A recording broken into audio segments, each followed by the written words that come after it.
Hello, everyone, and welcome to the Father-Son Packers podcast, your brand new source for Packers news, notes, and analysis. My name is Tommy, and I am here, as always, with my co-host, my dad, Matt. Dad, how are you doing? Doing all right. It was a beautiful sunny day at work today, and made some nice carnitas tacos and some fresh guacamole. Yeah, and I mean, still got good avocados here. Yeah, and this time of year, you know, we are going to start getting at least a few cloudy days, so got to cherish these sunny days while we have them. And I'm sure hoping we get some rainy days this winter. Yeah, we could use the rain here in California. But anyways, we are coming here to you today on Thursday, the night of October 27th. Here, as always, Thursday night to give you our pregame for the Packers Sunday night matchup, Sunday Night Football primetime against the Buffalo Bills, the first in the AFC Buffalo Bills. We're going to break this all down for you. We will also be here on Sunday night breaking down the post-game of hopefully a Packers win. Fingers crossed. We're not super hopeful. But speaking of rainy days, we're not metaphorical rainy days. Yes, we're not that optimistic, but we are hopeful, I guess is what we will say. But before we get into that, we just wanted to plug a couple of things. Please come give us a follow on Twitter at FatherSonPacker. It'd be really good for our numbers, and we'd really appreciate it. And then come subscribe to us, Father Son Packers podcast on YouTube. Both of those things would really help out our numbers, and we would really appreciate it. From the Twitter, we tweet about when we have new episodes. We tweet out articles that we find interesting. We tweet Packers news and our takes on that news if you miss anything. And just kind of keeping you up to date about what's going on in Packers world. And then the YouTube has all of our episodes as well. You can also find all of those episodes on Spotify, Apple Podcasts, Google Podcasts, Amazon. Wherever you can find podcasts, you can find us. We do 2 shows a week, like we said, pre-games on Thursdays, post-games on Sundays, or Mondays if there's a Monday night game, or Thursdays if there's a Thursday night game. But Dad, are you ready to get down up into this matchup? Sure.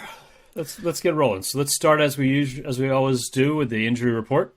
Yeah, so we're going to start with the injury report. Just read it off. This is as of Thursday's practices, so nothing final in terms of who's going to be questionable, out, etc.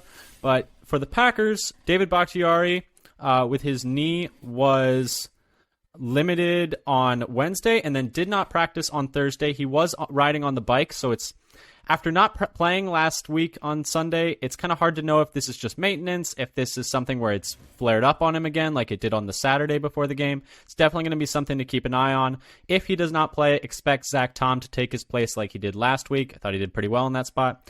Rashawn Gary, still dealing with concussion protocol, but he did move from DNP on Wednesday to a limited participant today.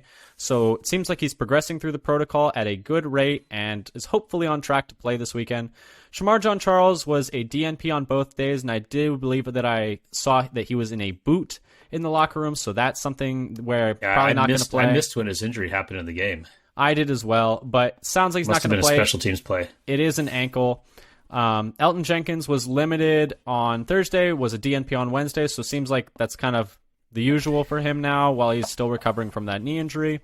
Alan Lazard, with his shoulder injury that he sustained in the game versus Washington, was a DNP both days, and he pretty much said today when they were asking him questions after practice that he does not expect to play, said he felt, quote, snap, crackle, pop. Exactly, and then the Rice Somebody Krispie put some trio. Rice Krispies in his, some Rice Krispies in his shoulder. He said the Rice Krispie trio showed up shortly after, but he said he essentially does not expect to play, so don't expect him out there. Mercedes Lewis had his regular vet rest day. Aaron Rodgers was a DNP on Wednesday, as he has been after every game since the New York Giants game. Every week he has missed Wednesdays, and he's back on Thursday, so that seems to be just the new schedule for him. Sammy Watkins was limited both days, hoping it's just maintenance and that there was no setback. Same as last week, so that should be all right, and he should be able to play. And then Christian Watson with his hamstring was limited both days after not practicing at all last week. Stenovich did say, though, that even if he did play with his hamstring injury, this is per Ryan Wood on Twitter, that they would probably limit him given the fact that he's had this flare up on him several times now. So even if he does play, expect a limited snap count for Christian Watson. Dad, anything on the Packers side that you wanted to touch on? Yeah, so I'd say it seemed like last time they probably played Watson a little too soon after the first injury to this hamstring, and that had flared up again in that first game back. And for Bakhtiari, as I recall, he practiced a little bit on Wednesday when LaFleur said he wasn't expecting him to. And then he did get in some practice on Wednesday. And then Whether he's just taking the day off Thursday or had something happen on Wednesday, I'm not sure. But I think his schedule post knee has been Bakhtiari practices Wednesdays before he started going every day last week, and Jenkins practices on Thursdays. Yeah, and one thing so they flip who takes the day off. And one thing just to touch on is Matt LaFleur was asked specifically after the game, I think it was on Monday actually, whether or not he thought the back-to-back weeks of 3 practices, something that LaFleur had said previously he wasn't going to do it all this year, and then Bakhtiari had back-to-back weeks of practicing 3 times within the week, and then had it flare up on him this past Saturday.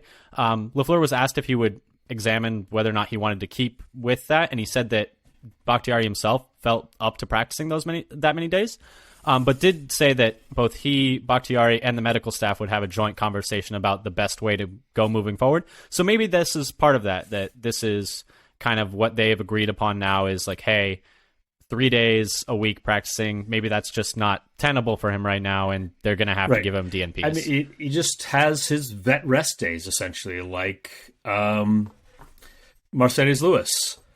That you just pencil that in as every week he's going to take one of the days off with his current knee situation. And sometimes you have to sort of protect players from themselves because they want to go out there and give it a try. And it's not always the best idea because players like to play. I used to do it when I played basketball. I'd go and, limp my way across campus with probably a stress fracture in one foot and a rolled ankle in the other and still try to give it a go. Wasn't the smartest thing in the world, but throw in some tape and get out there. And especially with how this year has gone for him, I think it's understandable he's in a hurry to get back. But anyway, moving on to the Bills side of the injury report. Green Bay zone, Jake Kumaro, wide receiver for the Buffalo Bills, was a limited participant both Wednesday and Thursday. Spencer Brown, one of their tackles, was a DNP Wednesday and Thursday. He's missed a lot of this year, I believe, so that's not really new for them, even though it is coming off a bye. Tywan Jones, one of their running backs, he's like their 4th one on their depth on their depth chart, so that's not really that big a deal, but he was a DNP Wednesday and a limited participant Thursday. Mitch Morse, their center. This is probably one of the more intriguing ones to watch. Limited participation both Wednesday and Thursday. It was marked, however, as elbow and vet rest, so it seems like something where they're more just giving him extra time. I would be surprised if he doesn't play. Other missing players that are not on the injury report, but something just to know. Micah Hyde, their star safety and former Packer, is out for the year with a neck injury that he sustained, I believe, back in week 2 or week 3. And then Tre'Davious White, their star corner, will not play, as announced this week already. He hasn't played yet this year, but there was some talk during their bye that he might come back this week, but it turns out he is not going to. Dad, anything on the Bills front you want to touch on? Not so much. We already knew about some of the players they weren't expecting. They don't have any new losses, I think, from the last game. We knew Hyde was out for the year. We didn't necessarily expect Tre'Davious White to be back already. So those are kind of the biggies. They had some players that were dinged up on defense earlier in the year, but they've, I think, come back by now. I think Ed Oliver was hurt for a little while, and maybe a couple of the other players. So nothing really big. And no Whitewater Jesus anyway. Oh, well, maybe he's limited. No, limited 2 days. Yeah, he might play. He's missed a few weeks. This would be his first game back after missing several weeks in a row. So maybe this was his target date. How appropriate would it be if he just comes out and torches us? Because that would be hilarious to me. That would just be so. He'll get 3 touchdowns and 180 yards against us. And Rodgers will send the video to Brian Gutekunst.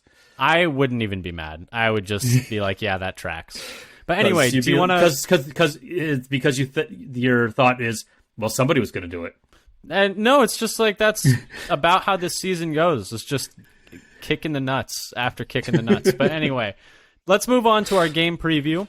Starting quickly with our blast from the past.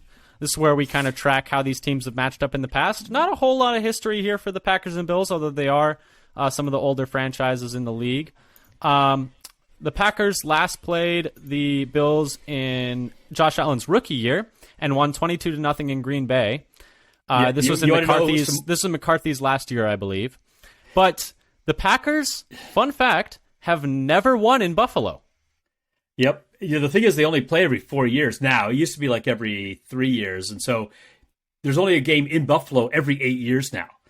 And before it was like a game in Buffalo every 6 years. And sometimes you get a few like cross-conference games that are part of the special schedule. But the Bills had struggled for a little while up until these past like 3 or 4 years. Oh, yeah. So the other thing about that 22, you know who scored the first touchdown in the game for the Packers? Wait, give me a second. Give me a second. How little relevance this game has to now? I know that they were really disappointed. I remember they were really disappointed in the performance of the team in this game. I think it was late era. Right. They said that offense was so bad in that game. Yes, that's and right. This was the game that Rodgers came out and said, we need to target Devontae more, and the offense is bad.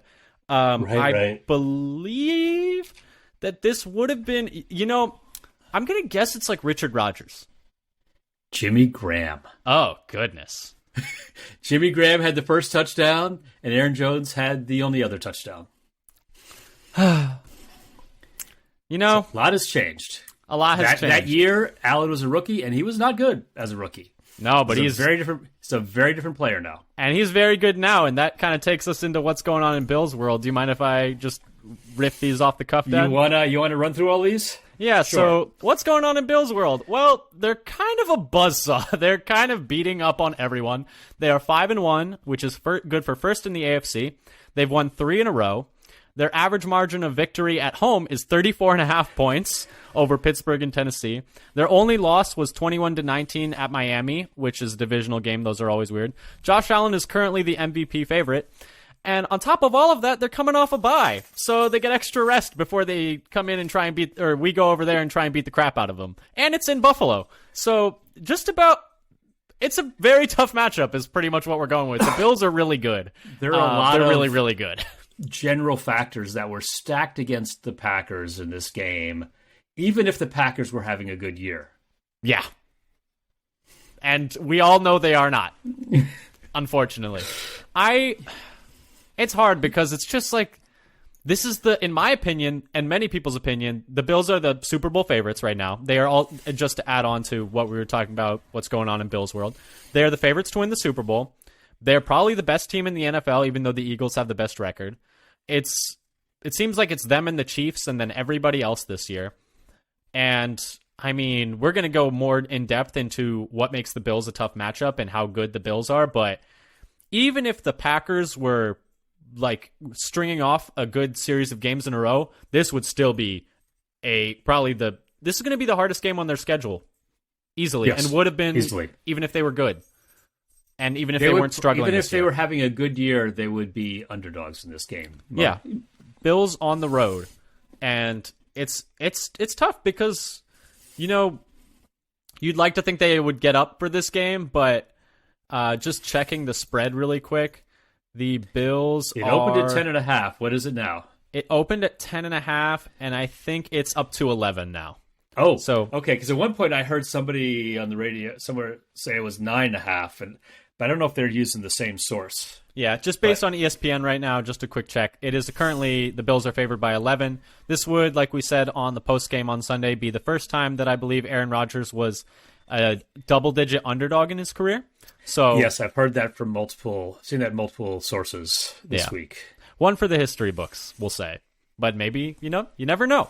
But anyway, Dad, do you want to go into our analysis for this game? Sure. Shall I go first? Yeah, so like we start every week, we like to start with the opponent. Dad, what makes the Bills a tough matchup? So this is a long list, or it could be a very long list. So I'm going to start with just sort of some of the traditional statistics. They're first in the league in yards per game on offense, and first in the league in yards per game given up by the defense. So just keep rattling them off. It's a lot of impressive stats. Their passing is much better than their running. They're first in passing offense, but only kind of middle of the pack on run offense for yardage. They're first in passing DVOA per Football Outsiders, but only 28th in rushing DVOA. So this is a little different than some of the other teams that have taken advantage of the Packers and where they have their worst weaknesses is teams that really run the ball strongly. Their line is actually not that great, their offensive line. Their team pass block win rate by ESPN is only 15th, and their run block win rate is only 26th, which matches kind of well with their individual PFF ratings for the O-line. They're all kind of middle of the pack at all positions. On defense, however, they're first in rushing defense DVOA by Football Outsiders and fourth in pass defense by DVOA. Though their pass rush win rate is only 18th and the run stop win rate is 8th by ESPN. Yeah, and so that's where the sort of the general big picture problems that the Bills are going to present by the units, the offensive unit and the defensive unit as a whole. And just to add something, the defense, very strong this year, anchored in large part by the coaching of Sean McDermott and Leslie Frazier, who have been there for quite a while now, I think going on 4 or 5 years. But that defensive unit has had the same coaching staff for several years now. The offense, while it might be the passing is going excellently, the rushing is not going as strong. And something to highlight is they do have a new offensive coordinator this year in Ken Dorsey after Brian Daboll. Right, because we already lost to their last year's offensive coordinator this year. Yes, Brian Daboll is now the head coach of the New York Giants. So that has definitely been a very fast adjustment for them. It has not really mattered all that much. They are still beating the heck out of teams. And I will say for the rushing offense, it is fair to say, though, that they are in negative rush scripts almost all the time. Well, I think they just like to like to pass. Well, I'm just saying that their rushing offense, I would imagine that when they are running the ball, the other team is expecting the run, is all I'm saying. Yeah. They're in a lot of blowouts, is what we're saying. But usually teams run a lot in those situations, but they're happy to pass. Or the run game is based on Josh Allen's running ability rather than the running backs, which I'm going to touch on a little bit here for the next thing I have to say for what makes them a tough matchup. Yeah, and I think we could have even led with this because I think this is the biggest thing is Josh Allen is an absolute freak of nature. When I first started this, I was starting with sort of a big picture of the whole team. And then, and Josh Allen, he's the number one running quarterback by PFF, the best running quarterback in the league. And he's the number 3 passing quarterback by PFF. He's only been sacked 9 times and only had 34 pressures. Now that's in, 6 games compared to 7 for the Packers. But Rodgers been sacked 15 times and then pressured 59 times. That's from fantasy. Those numbers are from Fantasy Pros. Yeah, I think part of it, just to accentuate how well Josh Allen has been playing, they asked Joe Barry about it today, the Packers defensive coordinator, in his presser. And according to Tom Silverstein on Twitter, Joe Barry pretty much said, if you rush 4 or more, you have to be very disciplined because not only can he make you pay with his legs, like you said, he's the top-graded rushing quarterback in the NFL, but he can really throw on the run very, very well. He has a cannon, a laser beam attached to his right shoulder, and he can throw from pretty much any platform. In fact, from 2020 to 2021, PFF had him graded as better outside the pocket than his overall grade was, 94 versus 92. I mean, even when you do get pressure on him, and even when he's running, it's really tempting to come up because it's hard to meet him because he's such a big man. I mean, Joe Barry described him as a more athletic, better Ben Roethlisberger, essentially, was his wording. It was like a Ben Roethlisberger that was faster and had a better arm, is what he said. And so he's big as hell. So you're tempted to come up because it takes 2 or 3 people to tackle him. But then when you come up, he's just throwing darts over your head on the run. And so it really puts defenses in a bind because he's just playing out of his mind right now. Yeah, I think part of his scrambling, running, and ability to throw in the move, it kind of cancels out the sort of middle. The offensive line is only sort of middle of the road. He's actually been so good. He just kind of eliminates, the deficiencies. Deficiencies there. Yeah, and I mean, Josh Allen's just. There's not much to say. He's on such a tear right now and has been the past 2 years. I mean, he arrived last year, I think, to me, and he's the favorite for the MVP for the reason. Some other things that I feel like make the Bills a tough matchup are, I think, directly tied to Josh Allen, but I just wanted to get into a few more specifics as we're kind of getting more granular. Their big playability, I think, is what makes them the most dangerous team in the league. They're second in the league in 20-plus yard pass plays per game per NFL.com. Sorry, they're tied for first in 40-plus yard pass plays per game. They're really just killing people. I mean, third play of the game in their last game versus the Steelers, they threw a 98-yard touchdown pass from the 2-yard line. I mean, can you name another team that's doing that? Like, that's absurd. So that big playability, and also just for to add something more, they're tied for 7th in the league in 20-plus yard carries per game. So their rushing attack is not that bad. Though I think that rushing attack, that's not bad. I think it's mostly Josh Allen. It's probably true. There's a lot of it is Josh Allen. That's what's making their running attack look good. Well, I'm sure the Packers can be like, oh, it's just because Josh Allen's running all over us. That's why we're giving up 200 rushing yards. It's not that our run defense is bad. It's just the quarterback is too good for us. I'm sure that'll really help them when they're getting flattened out there. And then the other thing that makes them really tough is their receivers. Stephon Diggs specifically is going nuclear this year. According to PFF, 62 targets and 1 drop. Before their bye last week, according to PFF, he had the most catches of 15-plus yards in the league. He's just on another level right now. And Gabe Davis, their number 2, is also playing really well. According to Ian Hartitz of PFF, Stephon Diggs and Gabe Davis are the 3rd highest ranked duo in yards per route run in the league. Just kind of reestablishing their passing attack is so lethal.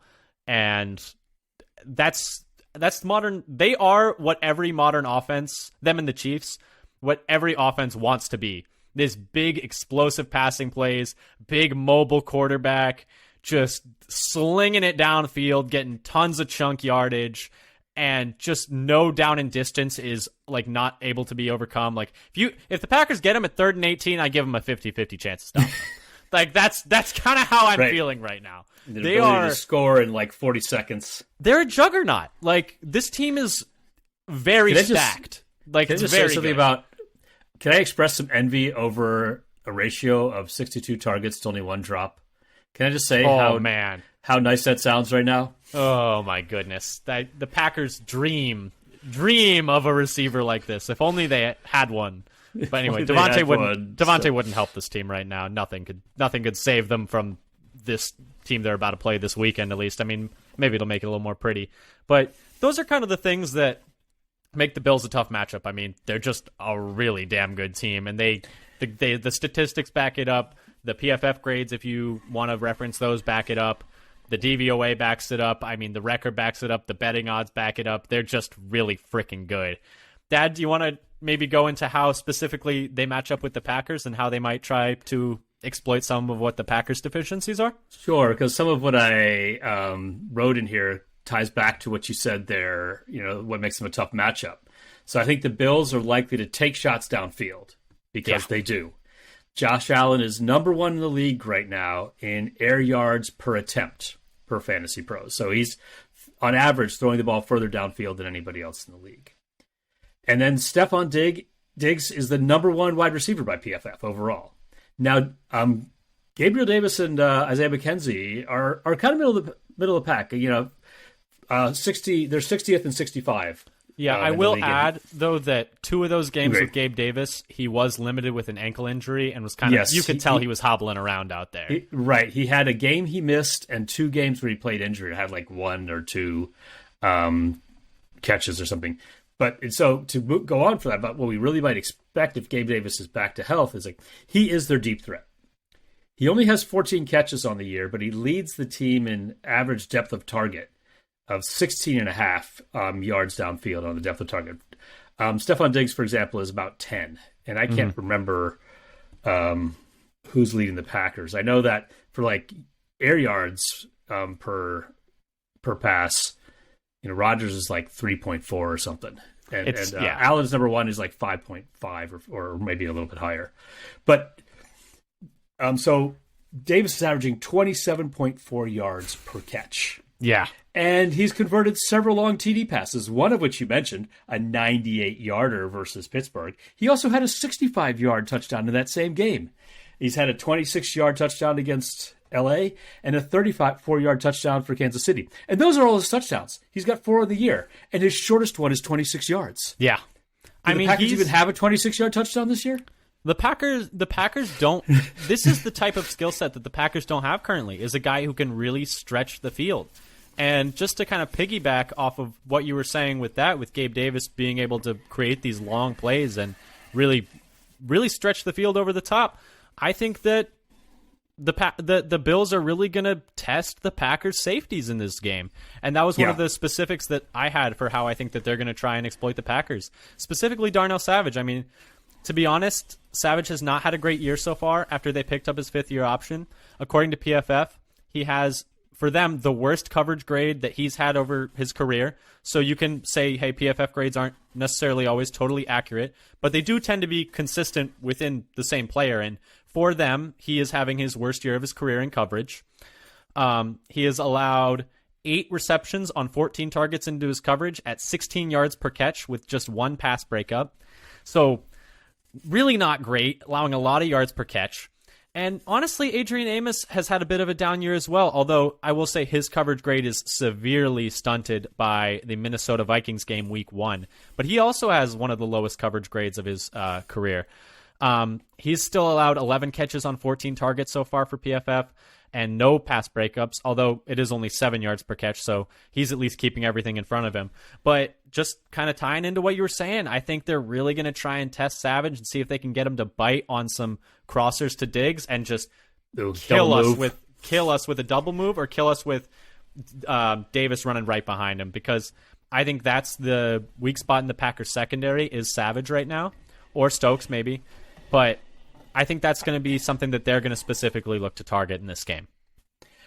You know, I do feel like Amos played better this most recent game. And Savage, too, I think, compared to how he'd been playing over the year. I think some of the things on defense are starting to come together a little bit. It's not all fixed yet. But I felt like Amos and Savage played better than they had been in this most recent game. Savage had a lot of room for improvement. But I thought Amos actually was doing a better job, better tackling, and more on the ball, plays on the ball this game than he had been doing. Yeah. What else do you think? How else do you think that they're going to try and attack the Packers? Sure. So I have how the defense is going to attack the Packers offense here and how to try to exploit them. So the strength of the Bills defense looks to be like their edge rushers, and their PFF grades are 4th in the league for Von Miller, 6th in the league for Boogie Basham, and 12th in the league for Rousseau. What's his first name? Gerald? Gregory. It's a G. I knew it was a G. It is a G. And tell me why we're on the same wavelength, because I had Von Miller attacking Zach Tom if he starts, or Josh Nijman if he doesn't, because he's either going to go after the brand new left tackle or the guy who's never played on the right all but one time in the NFL. So those edge rushers on our tackles, if Bakhtiari doesn't play, that's going to be tough. That's a really big matchup in favor of the Bills. There are a lot of matchups in favor of the Bills, to be fair, but that's one where there is a stark difference in experience level, just production put up on the field this year. I think that's something they're going to be licking their chops a little bit going into this game, I think. And they've been productive. I think in converting, Buffalo is 3rd in the league in sacks per game. Yep. And so I expect what they're going to do is they're just going to rush with their standard front and not do a lot of blitzing, having watched what Green Bay's last couple opponents have done to them. And Von Miller, he was an addition for them in the offseason. He helped the Rams win a Super Bowl last year. I didn't think he looked that great in the regular season last year for the Rams or the Broncos, but he really turned it up in the playoffs. And I was so wrong, because he's got way more left in the tank than I thought he did. I thought that contract was going to be a bit of an albatross, but man, he has turned back the hands of time and cemented. Well, not even cemented. He has reminded us all that he is a first ballot Hall of Famer when it'll all be said and done. I mean, man, he's going to come out there and I think really test the tackles early. Do you have anything more you got for matchup problems the Packers might face, or should we kind of go into something a little more hopeful and talk about how maybe the Packers can do something? See what, and I'm bringing up stuff. I don't know how likely some of this stuff is. This is what Packers could optimistically try to do, and maybe you'll find an advantage here. Yeah, and so for finding an advantage, I'm not going to lie to you, Dad. My cursor was blinking for about 3 minutes while I stared at this section, and then I went to the next one and wrote that one out, and then came back to this one, and then I went to my score prediction and wrote that one out. Then I went back, and then I went back to the injury report and added a little more information there. This was the last thing I wrote because I simply could not think of a whole lot.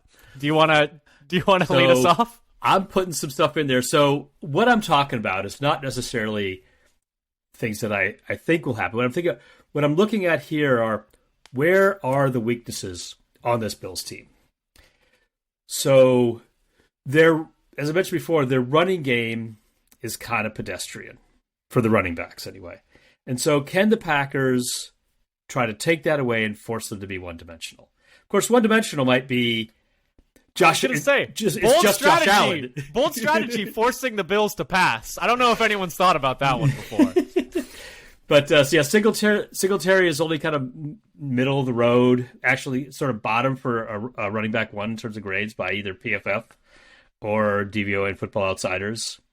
I do think there is... For reference, we felt like A.J. Dillon is having a bad year. He's grading out about the same as A.J. Dillon. Yeah, and I think it is... There is something to be said for making an offense one-dimensional.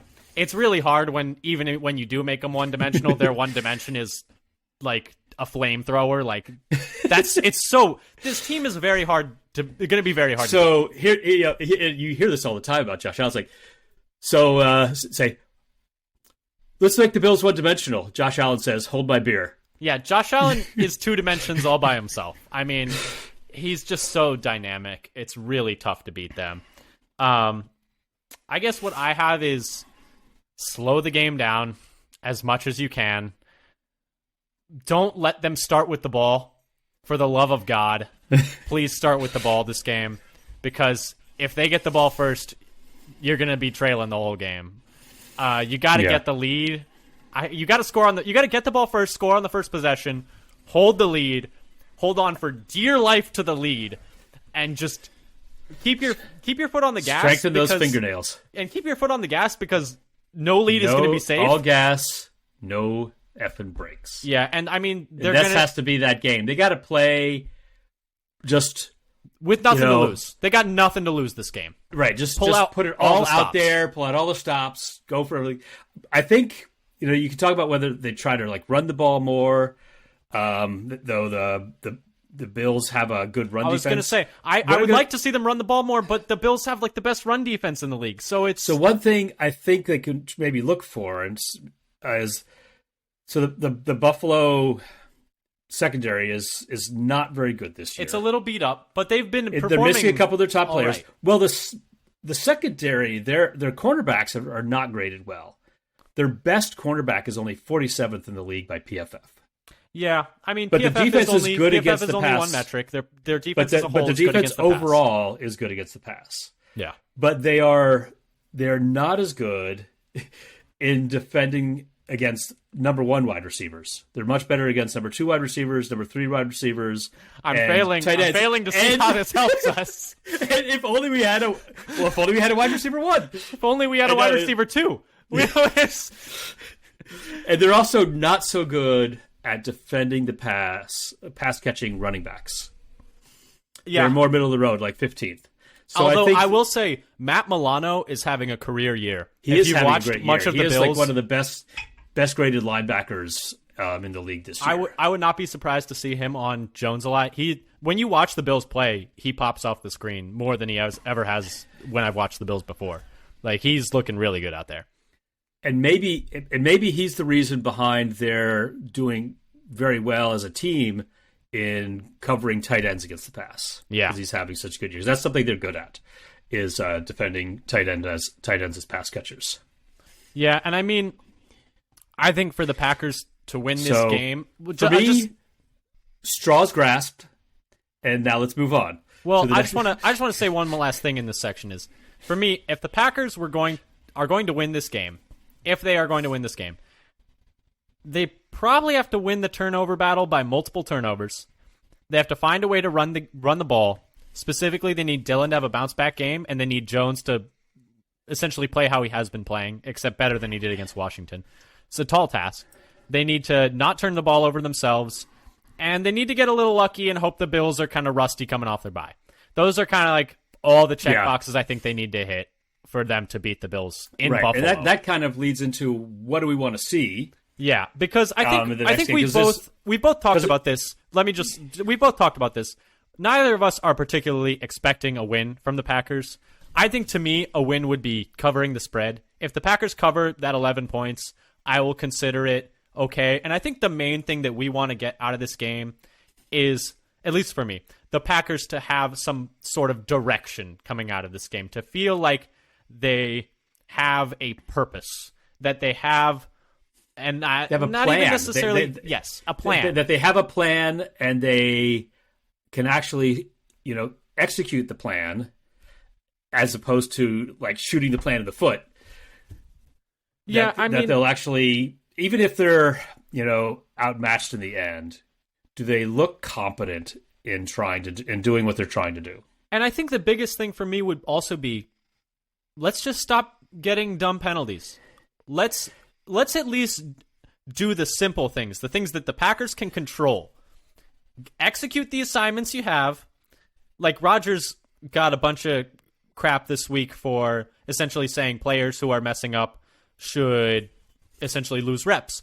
And the reason he got crap is because he's not playing particularly well either, which is true. But at the core of what he was saying, he's correct.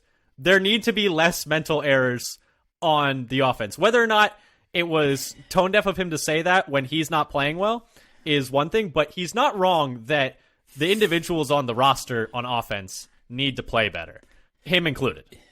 It is not a hot take to say people need to perform well at their jobs if they want to keep their jobs. Yes. It did launch, I don't know how many hundreds of tweets saying, "Oh, Rodgers is saying Love should start." I mean, it's not the best messenger, but the message is not incorrect, is what I will say. So that's the big thing we want to see from the Packers this week is just play like a competent football team, play like a well-coached football team, play like a team that won 13 games each of the last 3 years. There's a lot of people returning from those teams. Play with some pride. You've lost 3 in a row. Yep. I could go. I have a few specific things on what I want to see. The big picture of like make the game respectable, which is kind of what we're talking about. What they need to do. Make the game respectable. Play like a football team. What I want to see is mistake-free or nearly mistake-free game, and that's the thing I most want to see. So the last week, I felt like the defensive communication that was just abysmal at the beginning of the year has improved. It's looking a little better. But it's not perfect. They still had the touchdown they gave up to Gibson last week, where Stokes goes to the outside, the same direction as Amos, and leaves Gibson wide open. I think it's worse than not perfect. I think you're being a little kind to them. But it's improved. I just said it's moving in the right direction because it was a dumpster fire at the beginning of the year. I think it was worse. I think it was better in the Jets game. I think the defensive communication was better in the Jets game. Yeah, that's possible. I guess, when you're trending up, it is not a smooth climb. This is true. And I think what I have for the defense, just to add to that, is for the Packers, I think it would be a win to me if the defense was steady. So essentially, I know they're not going to be as good in the first half as they have been in the first half of these other games. But as long as they don't collapse in the second half, like if they let up like 14 points in the second half and 14 points in the first half, I'm okay with that. But if they let up 14 points in the first half and then 35 in the second half, like that's something where it's like, I would like to see them. I mean, they've collapsed in the second half. We've talked about this 3 straight games for the defense coming out of the half. I would like to just see them come out of the half and look like they talked about something at halftime and not even necessarily made adjustments, just that they kept the focus that they have in the first half into the second half. Yeah, I like to see that that first 3 drive defense Yes. play the whole game. Now, for the in terms of mistake free, reducing the number of mistakes, and I feel like the offensive line communication needs to keep getting better. The offensive line as a whole was much better this last game than before, though the scheme helped them out a bit. Yeah, where they're doing very quick short passes. I think it was Rodgers' quickest time to release. and they were giving Tom lots of chip help with the tight end, which you would assume they would do the same thing if Tom plays again this week. Going to be a lot of chip help. Yep. And so here the biggest questions I have for the offensive line is: will Bakhtiari play? Yep. And will Jenkins settle in better at left guard? He had the lowest grade of the entire offensive line, I think, in the last game. Oh, even at left guard? I believe so. The other 4 players graded very well by PFF, but his was the lowest of the 5. Yeah, I mean, I think it is. He's still coming off the injury. I know it's been a few weeks now, but it was has his been first a bit game of a struggle. at that spot. So that's true. And it's only been 11 months since he blew out his knee. So it is a very reasonable expectation that he's going to just keep getting better as the year goes on. Knock on wood. And I think that the big thing, like you said, is the cutting down on the dumb penalties, like illegal procedure penalties. Those can't happen. Like or like failing the lineup shift, properly. Yeah, illegal shift. False illegal start, formation, false illegal start. formation, and the illegal formation, that's got to drive coach crazy. It's like, don't you know where you're supposed to stand? Exactly. Like that's all it is. And I think some other things for the Packers I'd like to see. I mean, obviously, I'd like to see the rookies play well. I'd like to see Amari Rodgers play some more receiver. Ty Windish of Talk of the Tundra podcast is on this as well. But that Amari Rodgers might not be the best returner, but he's been playing some pretty good receiver for them, and he's got a little more juice than a lot of the other guys they're trotting out there. I mean, he at least gave them a shot play down the field. He didn't catch it, but he was at least open down the field, down the sideline, and can't say that about many other receivers. So I would like to see some more Amari in the slot. I would like to see a Dobbs, Watson, Amari. I would like to see more DeGuara. I am big-time conductor of the DeGuara train. I think he's looked really good this year, and for some reason just doesn't get any snaps. He's getting very few snaps, and they haven't tried. Have they done him much in short yardage? No, but they're not even not very much. They've only played him really at fullback or like H-back. Yeah. They have not played him. Well, that's what I'm thinking more as a lead blocker on short yardage. I would like to see him in the slot a little bit. I think he's got good enough movement skills where you could split him out into the slot, and he could at least give you a different look. And I would just like to see them try just pull out all the stops this game. You got nothing to lose. Like, you're not supposed to win this game, I guess is what I'm saying. And the biggest thing is just don't get totally blown out in this game. Just, be competitive. Be competitive in this game. Yeah. So, right, big picture. I still have some more small things I'm looking for in terms of can the offense as a unit start to reduce their errors. Yep. So I looked at last week's game. So they had two drives that ended in touchdowns, 2 drives that basically timed out. They had one play before the half, and they had 2 plays and a lateral play at the end of the game. So there were 6 other drives that failed, essentially, not because they were too short on time. Let me see if I can think of them. One of them was the negative 6-yard Aaron Jones run. Yep, and that one. So here's what happened in those drives, and I don't want to go. I could go into them individually, but 3 of them ended on a dropped pass, either on 3rd down or 4th down. So that was half of them ended on the sort of drive-defining play that would have been a first down if they were just caught. Lazard drop, Dobbs drop, and I can't remember the third one. There was a Dobbs drop on 3rd. There was a Dobbs drop on 4th. That was sort of broken up. 2 drops, and then there was a Lazard drop on the first drive on 3rd. Then there were 4 other drives. Sorry, 3 other drives. All 3 of those had a holding penalty. Sick. That put them on 1st and 20. So they had 3 drives killed by a drop on the deciding down, and the other 3 drives were torpedoed in terms of distance and play design by a holding penalty. And one of those had a drop and a holding penalty, just to double up. Yeah, just to shoot yourself in both feet, because one wasn't quite doing it. every drive that failed had a blunder in it that torpedoed the drive. So it's just a mistake. And this goes back to what Rodgers was saying. People are making mental errors and mistakes, and that's kind of setting back the offense. And he's definitely part of those mental errors and mistakes. But at the core of the message, people are making mistakes, and the offense will not work if people keep making these mistakes. Yeah, and so some of those drops, like the pass isn't right perfect. I think the one that Dobbs drops on third, he's open. I think I know which one you were talking about. It was really low, right? Like it really was very low. Yeah, he still should have caught it, but if it's at the numbers, he's going to catch it. I would not have called it a drop. I thought that thing almost hit the ground on his way to him. But I think it depends on who scored it. But it does. And then there are other, and he had a lot of balls that weren't quite on target. And if it was a perfect pass, they're probably more likely to be caught. Yeah, and I mean, even the Dobbs drop on fourth down, just to touch on something we talked about on the Sunday pod, I just wanted to talk about this because we got something wrong.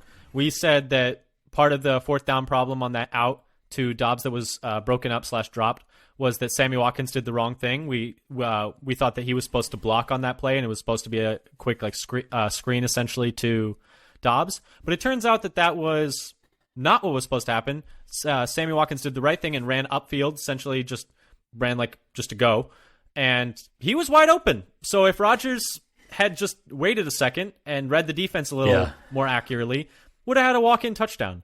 So I think that one does end up being on Rodgers at least a decent amount. A little, except that's also, if you think about the coaching game plan to hold up the offensive line, everything was designed to get the ball out immediately.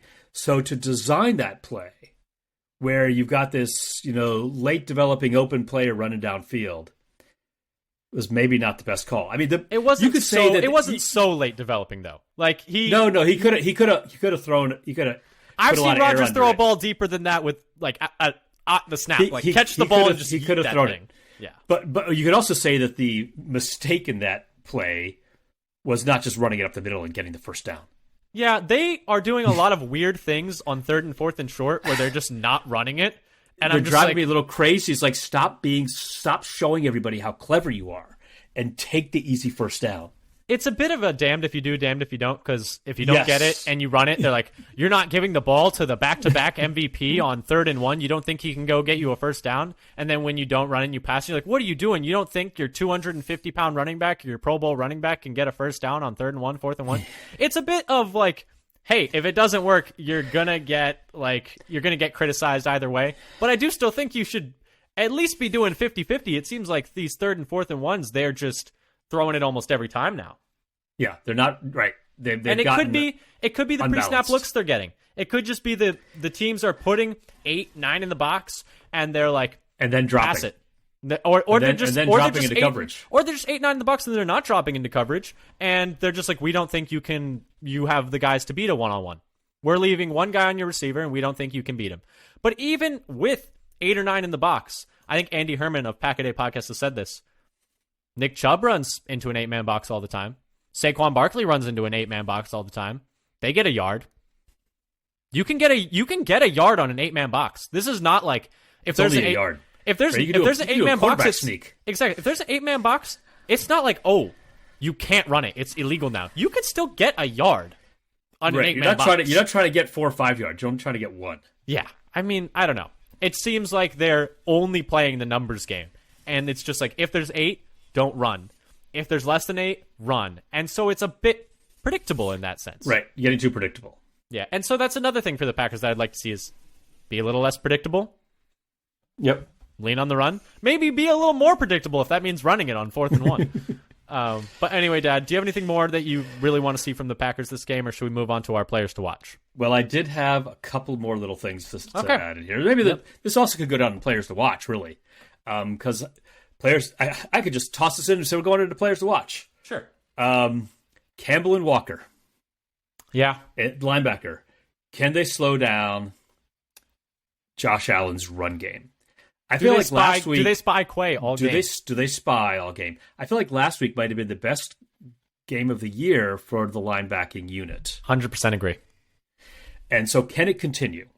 And so I want to see that. So that's players to watch. Watch the linebackers, see how they line up, see how they play, see if they keep eyes on the quarterback or one of them, Walker, especially, and can they continue to on the trajectory that they were, I think, starting last week. Linebackers versus Josh Allen.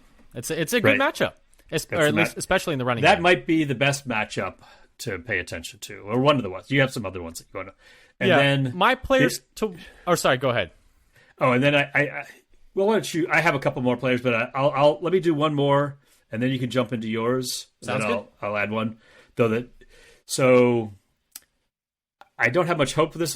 Can we try another? I would like to see Dobbs or Toure even try returning punts. Though, based on Bisaccia's comments, I don't think a change in punt returner is in the cards right now. Yeah, so Bisaccia said, essentially in his presser today, if you missed it, just to add on to this and give the context, he said essentially that Amari is pretty much going to keep returning punts. He said that there's a lot of good things that he's doing back there, and they don't have a lot of other options.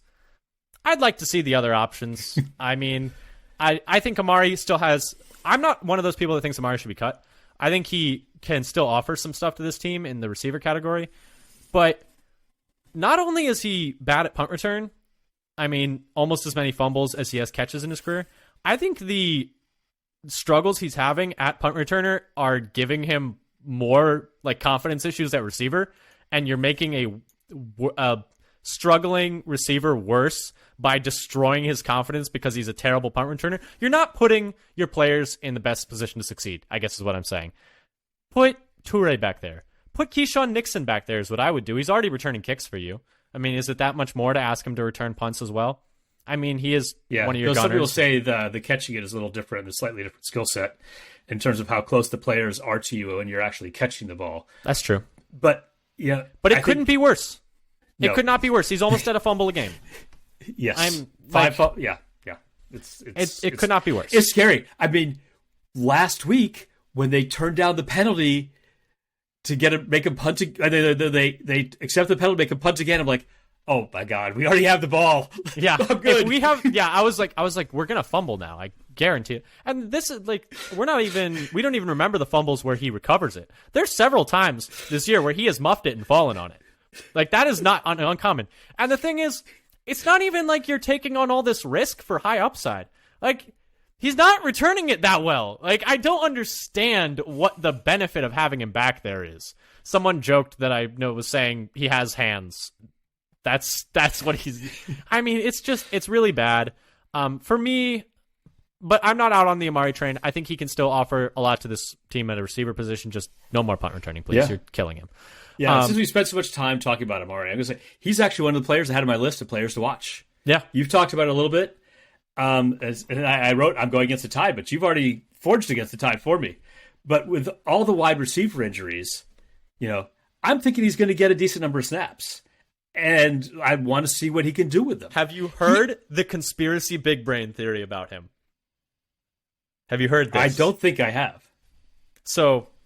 I was thinking this the other day, and I thought I was just being crazy, but then someone else tweeted it, and so I can't remember who tweeted it. But so I was like, maybe this isn't the craziest thought.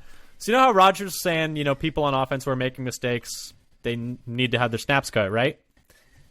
Yeah. And you know how he said he's returning kick when asked about Amari Rodgers a few weeks ago, he said he's returning kicks. He's returning for us now. That's all I got. What if that was out of frustration that Amari wasn't getting more snaps? Well, I always thought that was a possibility.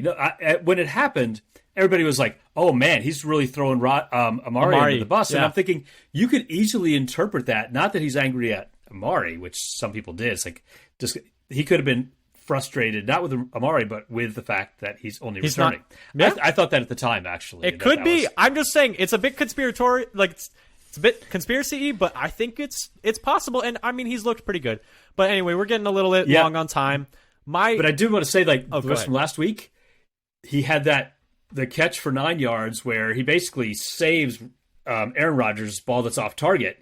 It has to dive and roll, and then And that was the one that set up the third one and then fourth and one. He's the only receiver I've seen make a man miss besides Cobb this year. And he broke 2 tackles for a first down on, I think it was 1 or 2 yard downfield target. And then he makes 2 men miss and gets a first down. And I've heard so many people giving him a ton of grief about not coming down with that reception. Someone said that it was like it hit him at the numbers. He's diving and it only hits his fingertips. I want to see the next gen stats on that. It's probably a 5% chance of catching that ball, if that. And people are getting on his case about not getting Someone was trying to argue on Twitter that he didn't need to dive, and if he kept running, it was a walk-in touchdown. I don't know what you're looking at, buddy. That's not what I saw. I'm not saying it's a bad throw. It's a very hard. I don't think that one was even one of Rodgers' bad throws of that game. It's a really tough play. It's a tough play for both players. I always feel like if he comes down, I always think if he had come down with that and I had been radically impressed, it's probably okay that he dropped it. It's a hard catch. It's very difficult. Let's keep moving though. My player to watch is Jair, because 2 things. He struggled a little bit last week versus Terry towards the end of the game. Led up a deep touchdown to him, as well as 2 late first downs that really iced the game out for the Packers. And the other bit of it is, like we said before, Stephon Diggs is a huge part of the Bills' offense. And specifically, Stephon Diggs has taken 37% of his snaps in the slot this year, which is the highest rate he's had with the Bills, his highest since 2016. And so what I want to watch for is, are they going to have Jair travel with him to the slot like they had Jair do versus Garrett Wilson versus the Jets? I would be inclined to guess yes, but I just think that that's going to be something to keep an eye on, given the fact that Jair struggled a little bit. How does he bounce back? And how is Jair deployed? Are they going to have him shadow Stephon Diggs? I think it's just something that's going to be really interesting to watch and see. I thoroughly believe in Jair. I saw someone recently saying they should trade Jair and get picks back for him because this team is kind of in a weird place. I am a firm believer in Jair, and I think he will bounce back. No one's going to completely shut out Stephon Diggs. No one's going to completely shut out the Bills' offense. But I think he's going to have a better game this week than he did last week. Yep. And speaking of the secondary, somebody, if you don't remember who it was, saying, what if they have Douglas start in 2 cornerback sets in base over Stokes? Yeah, and then Stokes comes in the nickel nickel, comes outside and goes outside. We'll see. We'll see if he shadows. We'll see what happens. But anyway, Dad, do you want to move on to score predictions? Sure. So this will be the first time I think this year where I haven't picked the Packers, and so I'm going Bills 28-17. Not really running the score up because of the slower pace that the Packers play, and I'm hoping they'll show a little more life on offense. Yeah, and I'm also going Bills 38-14. I just think they're the best team in the league. They're a buzzsaw, and the Packers are struggling right now. I would love to, and the Bills are coming off a bye. I would love for the Packers to win. I'm sure coming game day, I will be like, they just need this and this and this to happen. It's not that crazy. They could totally do it. But when I don't have my rose-colored glasses on, they're just playing against a better team. The better team usually wins, especially when they're at home. So I'm picking the Bills 38-14. We'll see what happens. But anyway, thank you guys so much for coming and joining us for this pregame. We know it's going to be a tough matchup on Sunday, and we would love to see you on the postgame Sunday night. We will be putting it out, win, loss, or maybe even tie. Who knows? Sunday Night Football on NBC. The Packers will be taking on the Bills. Be sure to check that out. Be sure to give us a follow on Twitter at FatherSonPacker. Be sure to subscribe to us, Father Son Packers Podcast on YouTube. Dad, do you have anything more you want to add? Aaron Rodgers has never lost in primetime. Was that true? Or maybe it was Sunday night. I was going to say that first one sounded made up. I don't know if I believe that. It might be. I think it's the Sunday night game. It's never lost on Sunday night. Is that true? I'll believe you. I haven't looked it up. I've heard a couple people say that, but I think it's that Sunday night game. And he has the second best passer rating on. And you know who's first? Who's first? Josh Allen. Of course he is. Anyway, thank you guys so much for coming and giving us a listen. We really appreciate it. Until next time, go Pack Go. Go Pack Go.